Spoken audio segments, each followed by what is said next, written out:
오늘 하나님 말씀은 요나서 3장 1절부터 5절입니다. 요나서 3장 1절부터 5절까지 말씀입니다.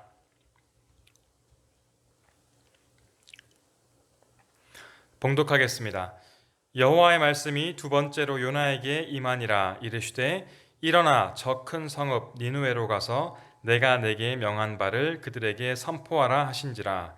요나가 여호와의 말씀대로 일어나서 니느웨로 가니라. 니느웨는 사흘 동안 걸을 만큼 하나님 앞에 큰 성읍이더라. 요나가 그 성읍에 들어가서 하루 동안 다니며 외쳐 이르되 40일이 지나면 니느웨가 무너지리라 하였더니 니느웨 사람들이 하나님을 믿고 금식을 선포하고 높고 낮은 자를 막론하고 굵은 베옷을 입은지라. 아멘. 하나님께서 물고기 뱃속에서 살려주신 요나에게 이제 두 번째로 말씀하십니다.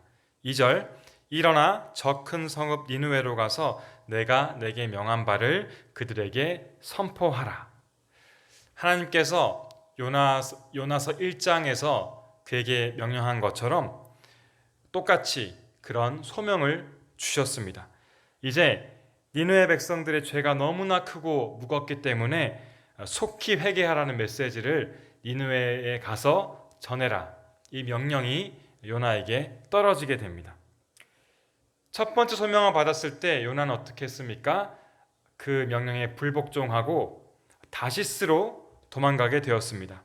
그런데 이제 요나는 하나님이 말씀했을 때 그 말씀대로 일어나서 니느웨로 갑니다. 이제 요나는 불순종하는 사람에서 순종하는 사람으로 변화되게 되었습니다. 그의 마음에 큰 변화가 있었음을 우리가 부정할 수가 없죠. 그런데 오늘 말씀 3장 2절, 3절, 4절을 보게 되면 그의 행동을 자세히 보면 이해가 안 가는 부분들이 있습니다.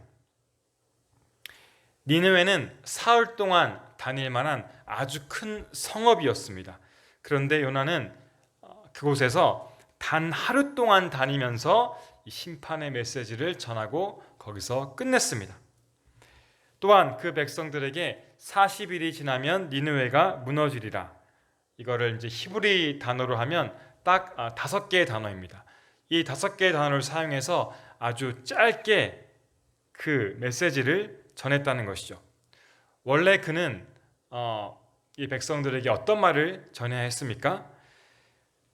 하나님께서 너희 죄가 너무나 크고 무거워서 이제 심판하라고 하니 너희는 속히 그 죄악에서 돌이켜서 회개하고 하나님께 나오라. 이런 식으로 자세하게 그들에게 왜 회개해야 되는지, 그들의 죄가 무엇인지 이렇게 구체적으로 설명했어야 할 것입니다.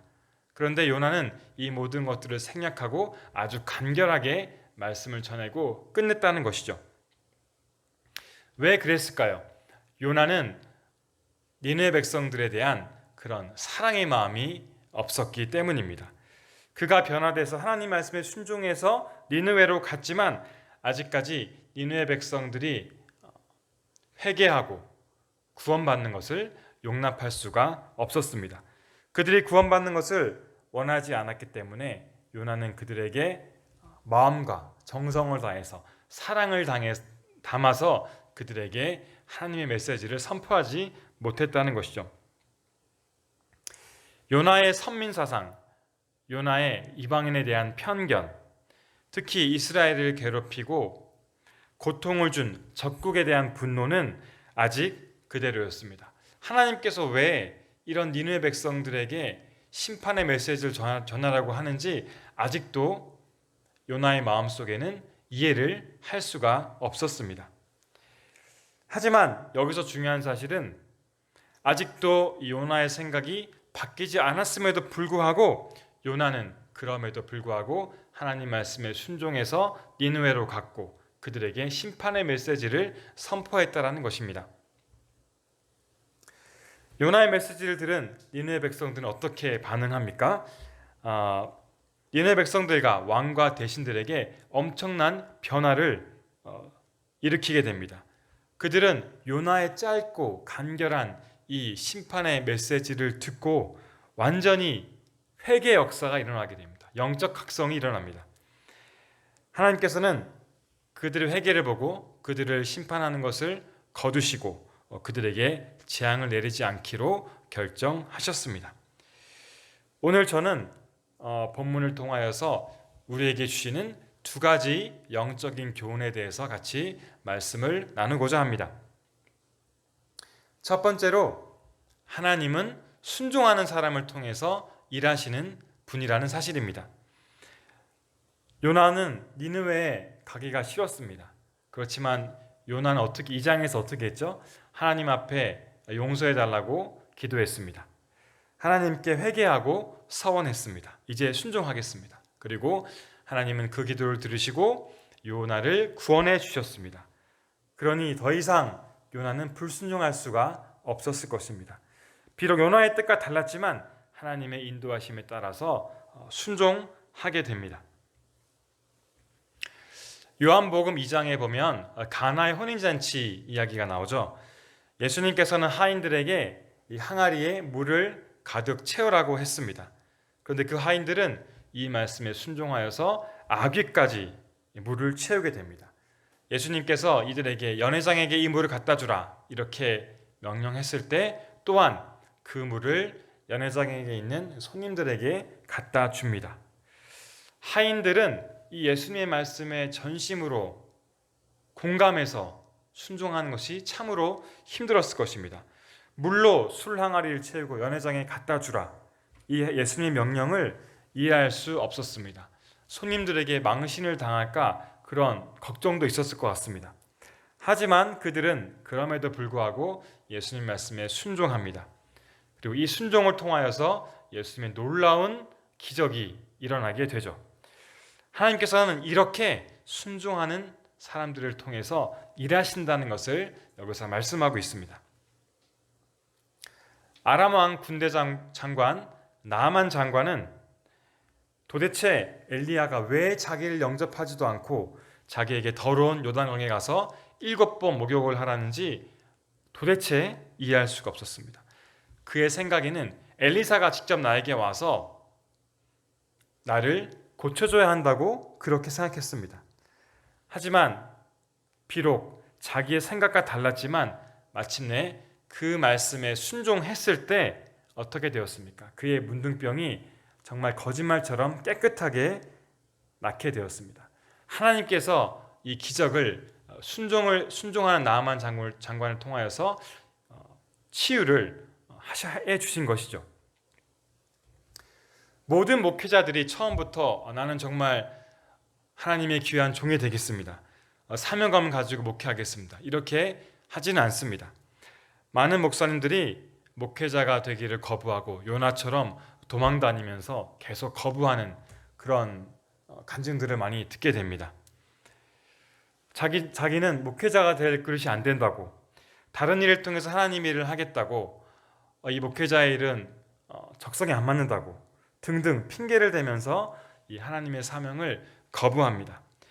하지만 하나님께서 소명을 준 이런 사람들에게는 언젠가 소명을 다시 부르시고 또 이 부르심을 통하여서 이런 목회자들은 하나님의 콜링에 자기의 생각을 내려놓고 순종하게 됩니다.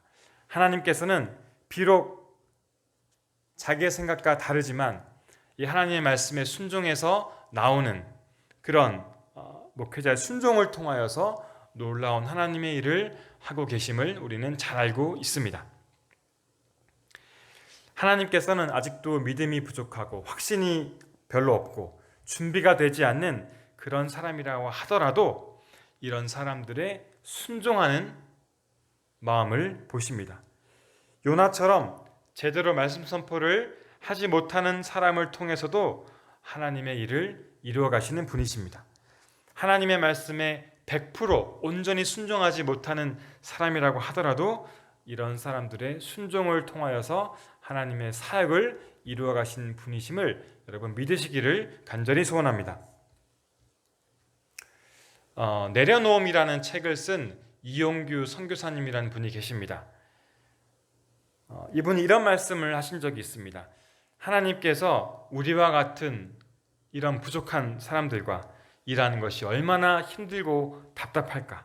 하나님께서는 혼자서 능히 모든 하나님의 일을 할 수 있는데 왜 이렇게 정말 말도 안 듣고 부족한 인간들과 일을 하시려고 하실까? 이런 생각을 했다고 합니다. 그러면서 우리 모든 인간들은 하나님을 위해서 일할 자격이 없는 그런 존재들이다. 우리가 어떻게 감히 하나님과 같이 일할 수 있습니까?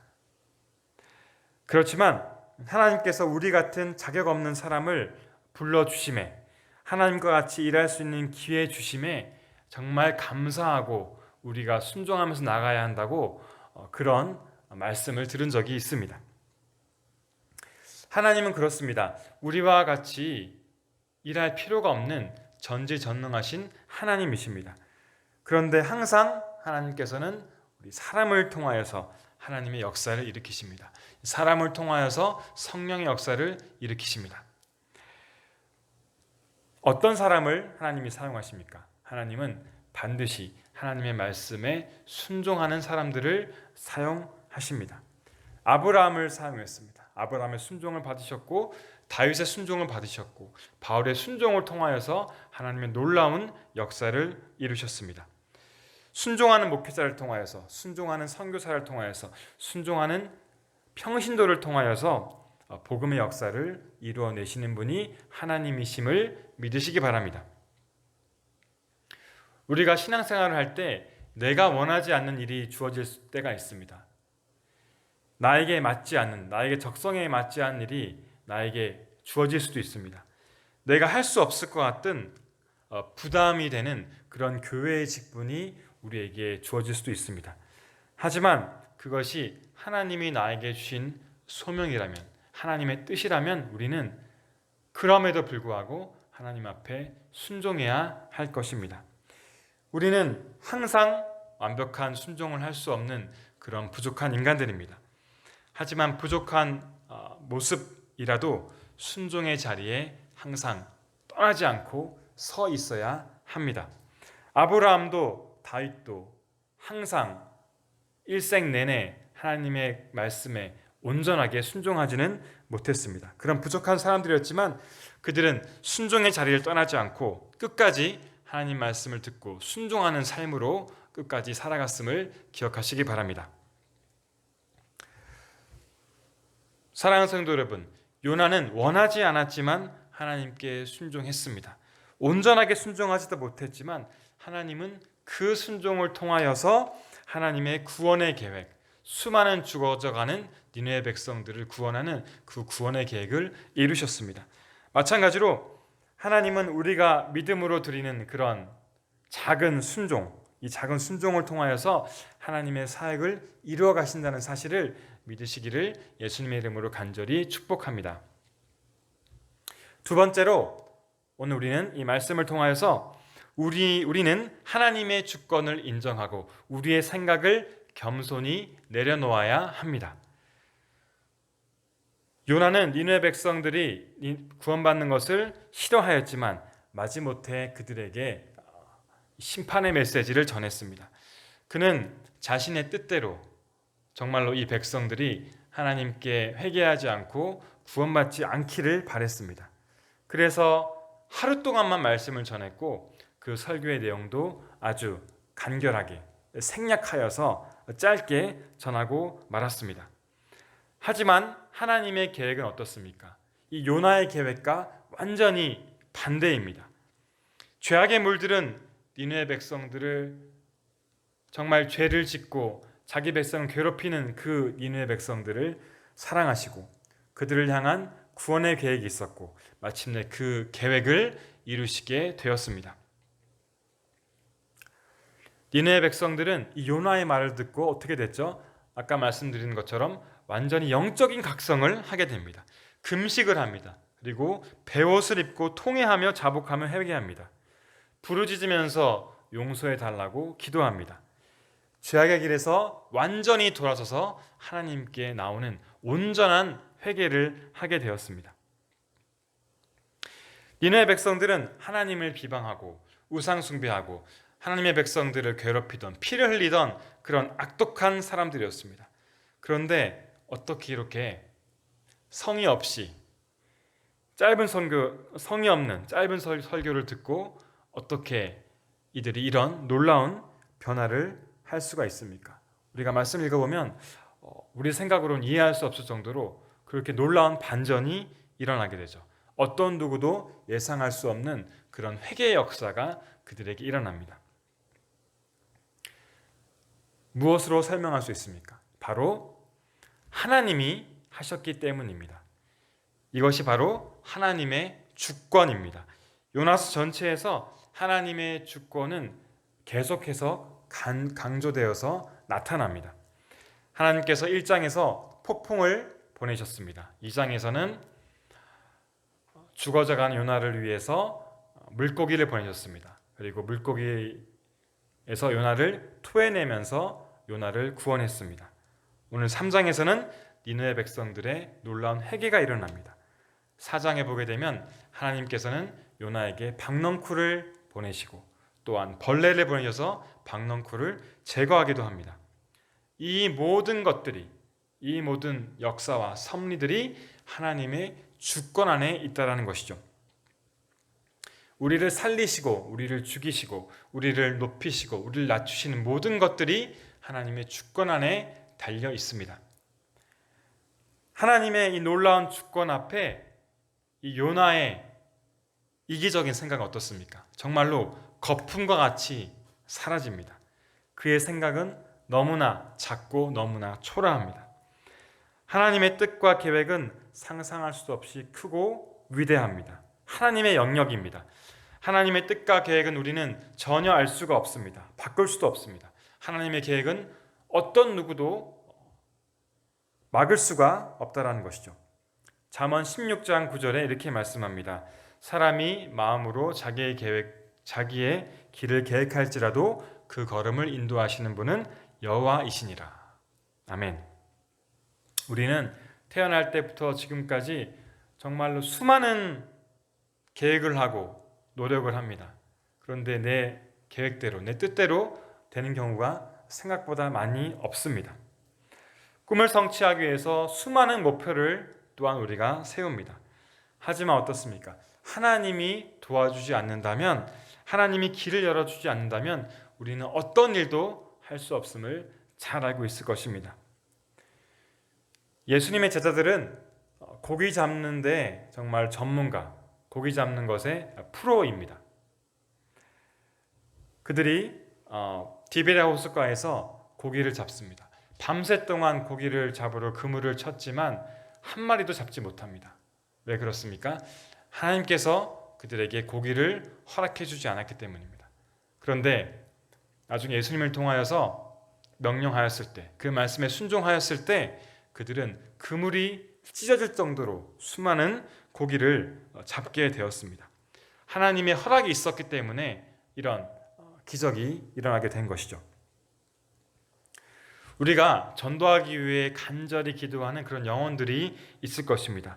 우리가 그들에게 인간적인 방법을 통하여서 또한 기도를 하면서 선을 행하면서 그들에게 복음을 전합니다. 그런데 내가 아무리 최선을 다해서 전도를 한다고 하더라도 하나님의 도우심이 없다라면 그 영혼을 하나님 앞으로 데려올 수는 없습니다. 하나님이 계획하신 때 하나님이 그들의 마음을 열어주어야지 그들 안에 복음이 들어갈 수 있습니다. 하나님은 사람을 사용하셔서 하나님의 사역을 하시지만 결국 모든 것은, 최종적인 것은 하나님의 손에 맡겨 있습니다. 하나님의 손에 달려 있습니다. 하나님이 일하신다는 것이죠. 내가 오랫동안 맡았던 교회 사역들이 있습니까? 내가 어떤 선교지를 위해서, 선교를 위해서 헌신하고 봉사했던 그런 사역들이 있습니까? 이런 것들은 정말 내가 오랫동안 했기 때문에, 애착이 있기 때문에 내 것이라고 생각할 수가 있습니다. 내 일이라고 생각할 수가 있습니다. 그런데 이것은 내 것이 아니죠. 하나님의 일이고 하나님께 달려 있습니다. 내가 주인이 될 수 없고 이 모든 것이 하나님의 것이고 하나님의 손에 달려 있음을 우리는 인정할 수밖에 없습니다. 우리는 하나님의 주권을 믿어야 하고 하나님의 선하신 계획을 신뢰하고 나아가야 합니다. 내가 할 수 있는 일은 하나도 없습니다. 모든 것이 하나님의 손을 통해서 이루어짐을 믿고 항상 그 하나님의 주권 앞에 겸손하게 엎드려지는 그런 인생 되기를 소원합니다. 사랑하는 성도 여러분, 우리에게 주어진 일들이 있습니다. 우리에게 주어진 하나님이 우리에게 주신 그런 소명이 있습니다. 우리가 이런 일 앞에, 소명 앞에 정말로 하나님께 기도하면서 최선을 다해서 성실하게 이 일을 감당해야 합니다. 그리고 이 모든 것들을 하나님께 맡겨드려야 합니다. 왜냐하면 나 혼자서 할 수 있는 것이 아니기 때문이죠. 하나님의 도움이 필요합니다. 그렇게 하나님께 맡길 때 하나님께서는 가장 선하게 이 귀한 하나님의 사역을 이루어 가실 것을 믿으시기 바랍니다. 이제 말씀을 정리하겠습니다. 하나님은 요나와 같은 사람, 하나님은 나와 같은 사람, 하나님 우리와 같은 그런 부족한 사람을 통해서 일하시는 분이십니다. 우리가 실패해도 또 기다리시고 또 소명을 주시는 그런 사랑이 많고 인자가 넘치는 그런 분이십니다. 그분이 우리의 순종을 기다리고 계심을 믿으십시오.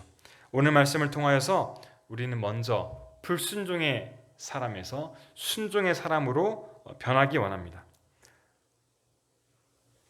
내 생각과 뜻과 다르더라도 하나님의 말씀 앞에 순종해서 항상 나아가는 그런 성도 되시기를 간절히 원합니다. 하나님께서는 반드시 여러분을 사용하시고 우리를 통하여서 하나님의 뜻을 이루실 것입니다. 그리고 여기에 더하여서 지금부터는 하나님 말씀에 100% 순종하는 그런 온전히 순종하는 그런 모습의 성도로 온전한 순종의 자리로 나아가는 성도 되시기를 예수님의 이름으로 간절히 축복합니다. 또한 하나님 앞에, 하나님의 주권 앞에 내 뜻과 내 생각과 내 고집들을 완전하게 내려놓기 바랍니다. 나를 죽이시기 바랍니다. 하나님 앞에서 나를 내세우는 것은 내 생각과 내 뜻을 내세우는 것만큼 어리석은 인생이 없을 것입니다. 가장 현명한 사람은 하나님의 주권을 인정하고 하나님의 주권과 계획을 믿는 것입니다. 내가 일하는 것이 아니라 하나님이 일하도록 내어드리는 겁니다. 맡기는 겁니다. 하나님께서 나에게 주신 소명을 통하여서 하나님의 신실한 계획을 이룰 수 있도록 하는 것입니다. 이렇게 겸손히 주님 앞에 엎드리는 지혜롭고 복된 성도 되시기를 예수님의 이름으로 간절히 축복합니다. 아멘. 기도하겠습니다. 하나님, 오늘 말씀을 통하여서 다시 한번 순종이 얼마나 중요한지 깨닫습니다. 하나님께서는 순종하는 자를 기뻐하시고 순종하는 자를 통하여 일하시는 분이심을 믿습니다. 비록 우리가 아직 항상 순종하지는 못하는 미약한 사람일지라도 우리의 순종을 받으시고 온전한 순종으로 하나님을 기쁘시게 하고 우리를 통하여서 하나님의 구원의 역사가 이루어질 수 있도록 우리를 사용하여 주시기를 간절히 기도합니다. 나의 약함과 부족함을 인정합니다. 내 뜻과 내 생각을 내려놓고 하나님의 전지전능하심, 하나님의 주권을 믿고 우리의 삶을 겸손히 드릴 수 있도록 인도하여 주시옵소서. 예수님의 이름으로 간절히 기도드렸습니다. 아멘. 하늘에 계신 우리 아버지여, 이름이 거룩히 여김을 받으시오며 나라가 임하시오며 뜻이 하늘에서 이루어진 것 같이 땅에서도 이루어지이다. 오늘 우리에게 일용할 양식을 주시옵고 우리가 우리에게 죄 지은 자를 사하여 준 것 같이 우리 죄를 사하여 주시옵고 우리를 시험에 들게 하지 마시옵고 다만 악에서 구하시옵소서. 나라와 권세와 영광이 아버지께 영원히 있사옵나이다. 아멘.